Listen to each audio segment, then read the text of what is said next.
What's good, combat sports fans? Welcome back to another episode of Combat and Kick It. You already know who it is. It's your boy Bando. It's your host, and we back at it for another episode. Why? Because it's fight week. UFC 287. 287. I can't believe we are this far, man. 287. We are almost to UFC 300. We are damn close to UFC 300. Damn. That is crazy. But overall, huge card this weekend. Probably one of the biggest of the year so far. You got the big middleweight rematch between Israel Adesanya, the former middleweight champion, going up against the new middleweight champion and the biggest foe that Izzy's ever had in Alex Pereira. And man, oh man, it's going to be an exciting fight. The first one was an exciting fight. Their matchups in kickboxing back in the day were exciting fights. These two, when they get in there, man, they match each other. So you already know it's meant for pure excitement. And stylistically, it's just fun to watch. Just fun to watch. From a purist standpoint and from just a regular casual fan standpoint.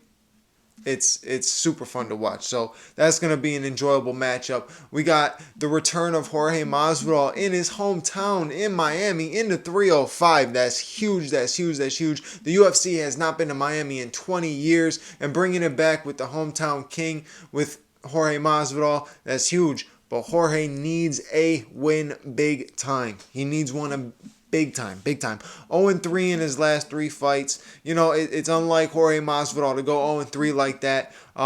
Fought a couple tough matchups, honestly.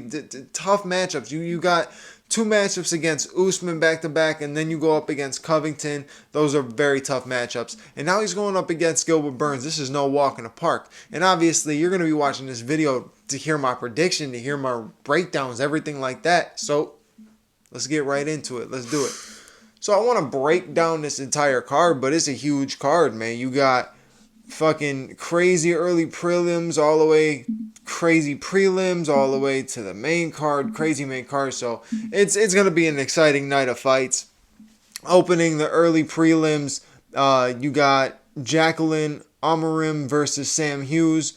Then you got Cheyenne versus Steve Garcia. Then you got Ignacio Bahamondes, who's a big prospect to keep an eye out for. So keep an eye out for him Saturday night. He's going up against Trey Ogden. I think that's how you say his name. Then you got the return of Cynthia Calvillo going up against Lupita Godinez. And Lupita Godinez, very skilled. But Cynthia Calvillo, she's fought some tough competition. So maybe she's turning into that veteran. Maybe we start seeing a different side of Cynthia Calvillo a little bit. Going into the prelims, you got Michael Chiesa versus Li Jingliang got canceled, man. Fuck. I'm sick about that one. That was going to be a good matchup, but that got canceled. So opening the card, you got Chris Barnett versus Chase. Whoa! Hold up. Flag on the play. Timeout. That shit's canceled too? What? Oh man, that's like some breaking live news pretty much with me. You got pretty much some breaking news with me. That's crazy. So not only is Michael Chiesa, Li Jingliang off, Chris Barnett and Chase Sherman is off now too. So you got Carl Williams filling in for Chris Barnett going up against Chase Sherman to open the card. Then you got Gerald Meerschaert going up against Joe Pyfer. If we're talking about prospects, Joe Pyfer, keep an eye out for that dude. He is nasty. I think he's a favorite going in. He's not a big favorite, but he's a favorite going into the matchup. Keep an eye out for him. For the people that are making their bets, making those parlays, get Joe Pyfer on one of those. Then you got Michelle Waterson, Karate Hottie, let's go, going up against the Brazilian, another up and comer, another killer. You got, her name is Luana Pinheiro. I think that's how you say it, Luana Pinheiro. She's very skilled, very good. Only lost 1 fight. Gonna be a tough test going up against a veteran in Karate Hottie, but sometimes these are the ones that Karate Hottie, like these are the ones that she gets beat up in, or against those up and comers. I don't know why, but it tends to happen. Then you got ending basically the main event of the prelims, Chris Curtis versus Kelvin Gastelum. That's gonna be a fun one too. The return of Kelvin Gastelum. Kelvin, please do us a favor, make it to the fight this time, guy. Please just make it to the fucking fight. We want to see you fight so badly, so please do us a favor. Make it to the fight. No, all jokes aside, tough shit, tough stuff that's happened to Gastelum, tough situations and shit like that. So hopefully he does make it, gets up against Chris Curtis. That's going to be a fun matchup. Definitely going to be a slugger. Let's see how the layoff is done to Kelvin, and let's just see how he comes back. Let's see how he's doing. Opening the main card, you got the 18-year-old Raul Rosas Jr. So let's get to the small, quick breakdown. I don't know much about Christian Rodriguez. Saw a couple of his matchups. They're pro matchups, but nothing crazy. Did pretty good. Still think Raul Rosas Jr. is going to take over in a fight. He is the UFC's future cash cow. They're pushing him. They want him big time. So he's opening the card. It's a big, big card being on a Israel Adesanya card. Huge. So let's see what happens for the kid. But if you're going my prediction, going my bets, if you're making parlays, I'm rocking with the 18-year-old go Raul Rosas Jr. Never know. If you really want to play ballsy and you want to have some fun, hey, throw a couple bucks down on Christian Rodriguez in one of those parlays. Get some favorites in the parlays, and then I think Christian Rodriguez is plus 350. Throw him down there. Throw a couple bucks on, get something going. You know what I'm saying? If you want to play with some coyones, but that's on you. Then you got Kevin Holland. You already know the trailblazer, big mouth Kevin Holland going up against Santiago Ponzinibbio. That's a fun welterweight matchup. That's going to be a slugfest. And my prediction, it's either going to be this one or the next one's going to be fight of the night. So it's either going to be this one or next one's going to be fight of the night, in my opinion. But I'm rocking with Kevin Holland. How can you not rock with Kevin Holland? I rock with the momentum. I rock with the hype. I fuck with Kevin Holland. I like his style. Ponzinibbio is one of those dudes who brings the heat too every time he's in there. So he's going to make it fun. But I'm rocking with Big Mouth.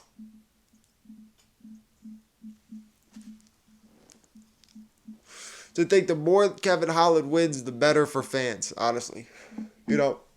I don't see him ever being like a title challenger or nothing like that, but he puts on fun fights, enjoyable fights. I thought his fight against Wonderboy was super fun. Even though he lost, it was a super fun fight. So this one, I guarantee, will be fun. But like I said, it's either going to be this one or the next one's going to be fight of the night. Rob Font versus Adrian Yanez. That's a tough one for Adrian Yanez. He's getting thrown to the lions quick, but he's ready, man. That kid's a beast. That kid is a beast. I have him down in a few parlays, but if you're trying to play it safe, go with the underdog in this one. Go with the veteran. Go with Rob Font, man. Trust me on that one. Like I said, I fuck with Adrian Yanez. I love his style, but he's going to go in there slugging with a guy that you don't want to slug with. I think if Rob Font gets comfortable and clips Adrian Yanez and could take over, he will. And Rob Font's no joke. Obviously, people are taking him, basing it off of the Marlon Vera performance, and you're only as good as your last performance. But Marlon looked phenomenal in that fight, and Rob got beat. It is what it is. I think this matchup stylistically favors Rob more than any matchup he's been in. But like I said, Adrian Yanez, fucking savage, man. So watch out. You never know. He come in with a body combo, hit you 2 shots to the head. And like he hits hard, but these are 2 heavy hitters in this division, so it's gonna be interesting. Someone might go out, or it ends up being fight of the night. So let's see. So on to the big dog breakdown. Let's get it.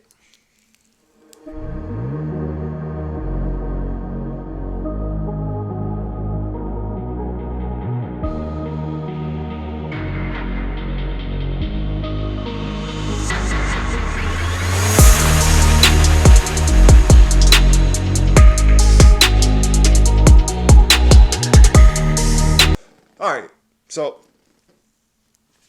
Gilbert Burns versus Jorge Masvidal. I'm going with Gilbert, but Jorge's got everything to lose in this matchup. Now, if Jorge loses this could be it. This could be calling it quits for Jorge, and that's his words, not mine. He said that. Now, if Jorge goes 0-4 in his last 4 fights, right, and like I said, tough fucking matchups he's taken. He's not fought no slouches. He's taken tough matchups in the last 4, right? He may retire, right? Or he needs a fight, like a pick-me-up fight, like someone who's kind of like a scrub in a way, right? But I think this matchup is good for both men. For Gilbert, one, the namesake. Obviously, huge name in Jorge Masvidal. If he beats Jorge, that is massive, right? And obviously, he's looking to push himself into the next position. And I think if he gets a finish, he deserves the next title shot. I see him earning that, especially after that beautiful win over Neil Magny, another win over Jorge Masvidal. I think that's deserving. Obviously, Bilal Muhammad, very deserving, not taking nothing away from him. I think Gilbert is someone we need to discuss as well in talks for the title. But if Jorge Masvidal goes out there and gets a finish, he puts himself back into that stardom. And you know what that says to me? That doesn't say title, that shot. That doesn't say nothing. Obviously, he might get it. He might get it because of the Leon storyline. But think about if Conor McGregor beats Michael Chandler. There you go. You have the biggest money fight you can make. Jorge on a win, Conor on a win. Just make that. Call it quits. Let them go out. Biggest cash cow fight ever. And boom, there it is, right? But Jorge really, really does need this win. And if he wants to label himself as a guy who can hang with these full-fledged, balanced mixed martial artists, he's got to go in there and beat a guy like Gilbert Burns, and he's got to do it in a good fashion. He can't win by decision. He's got to go in there and finish Gilbert Burns. And if he's going to win, it's going to be by finish. But I'm leaning towards Gilbert Burns, but Masvidal in the 305 in his hometown, a lot at stake for this, just a lot riding on this. Hard to bet against them. So if you're playing safe, I would throw some money down on Gilbert. He's a big favorite though. If you're trying to win some money, it's not a bad idea to drop a few bucks down on the fact that Jorge is that big of an underdog. So check it out. I'm not sure what the odds were. Last I checked, this was a while ago, Gilbert was a minus 500 favorite. I don't think it's that high anymore, but we'll see. Jorge's confidence and vibes through the week so far. Obviously, the week just started, but through the week so far, through the videos, he seems like he's very relaxed, very calm, feeling, the Florida vibes, the Miami vibes, his hometown vibes. And I think he's going to put on a show for him. I really do. I think he's going to put on a show for all the fans, and I think Gilbert is too. But if I'm going with my overall prediction and not just like a fan bias prediction, I'm leaning towards Gilbert Burns. Now for that main event, the rematch, the fourth fight, the second in UFC, the fourth in history for these gentlemen. Man, oh man, oh man. Do I know who to pick at this point? I don't fucking know. I don't know. This is one of those matchups where I look at it as Izzy can come in and do the same thing he did last fight and end up the same exact way, being the one sleeping or being out, being TKO'd, whatever the case may be, and Alex having his hand raised. And I say that because the style of Izzy is a finisher, right? He could be a finisher, but he takes his time. And I think Alex is going to do the exact same thing if he has to, right? Alex isn't stupid, right? He knows that Izzy can knock him out. He knows that Izzy has the power. He knows that Izzy has the skill to put him out. He knows Izzy has the skill to back him up, right? What Alex has to do is match Izzy's pace, right? I think Izzy's going to try to come out aggressive, and that's where it will backfire. Izzy's got nothing to lose in this fight. So if he comes out a little bit more aggressive in this fight, you're going to see Alex do the same exact thing, and that's where Alex will win. Izzy can't coast either though, right? He can't come out aggressive. He can't coast either. He has to come out, meet in the middle, strike for strike. Kind of make it a kickboxing match, man. Strike for strike. And then you see he's training a lot of wrestling. Mixing the wrestling, mixing the takedowns, and make them purposeful, right? Go for the finish with them. Right? If you're really trying to win this fight, go for the finish with them. Now, for Alex to win this fight, aggression is exactly what he can do. He has to be a little bit more aggressive, a little bit quicker, a little bit, how can I say it?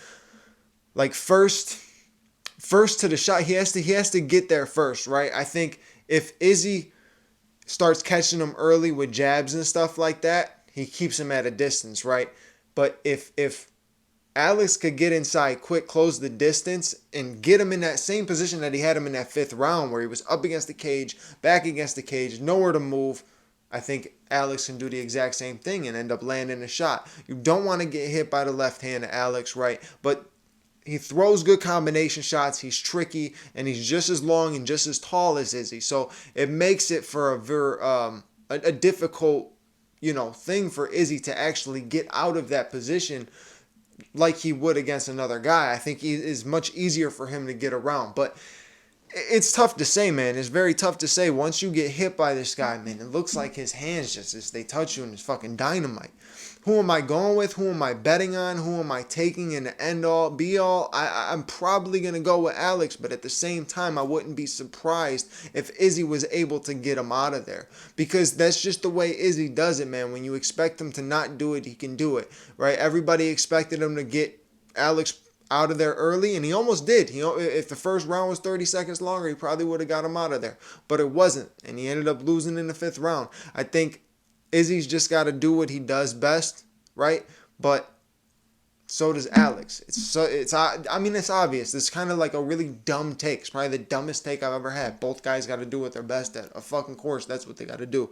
But the thing that Izzy doesn't realize is when he was best was when he didn't have a belt, right? He had nothing to defend. He was just fighting to show everybody how nasty he is. And I think if he does that and he frees the style bender. He's always saying freestyle bender. All his quotes are and stuff say hashtag freestyle bender. His Instagram is or his YouTube is freestyle bender, right?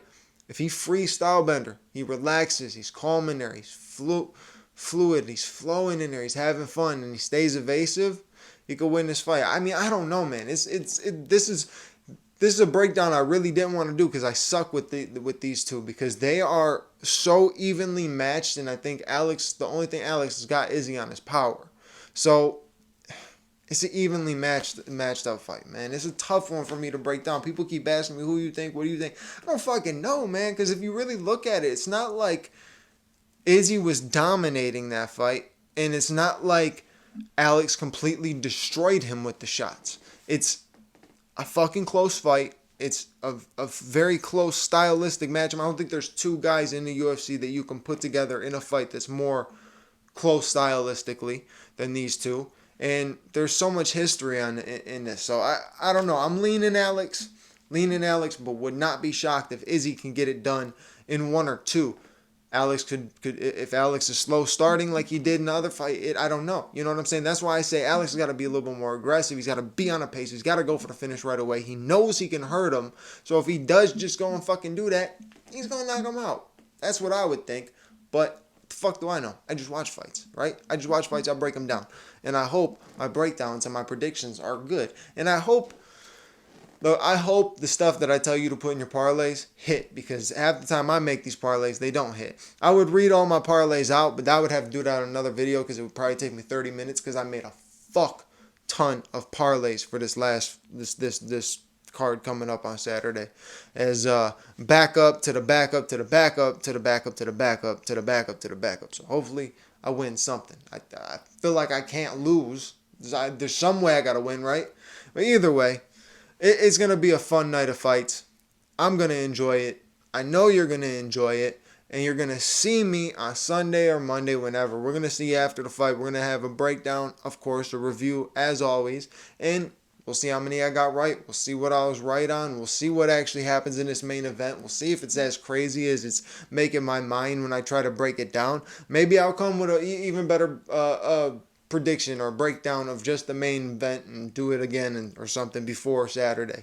Who knows? But I appreciate you for listening as always. You already know what to do, all that YouTube like stuff, and like, comment, subscribe, hit the bell notification button, and of course I will catch you on the next episode. Thank you for watching.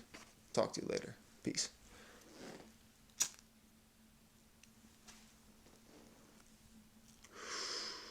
We spark it out.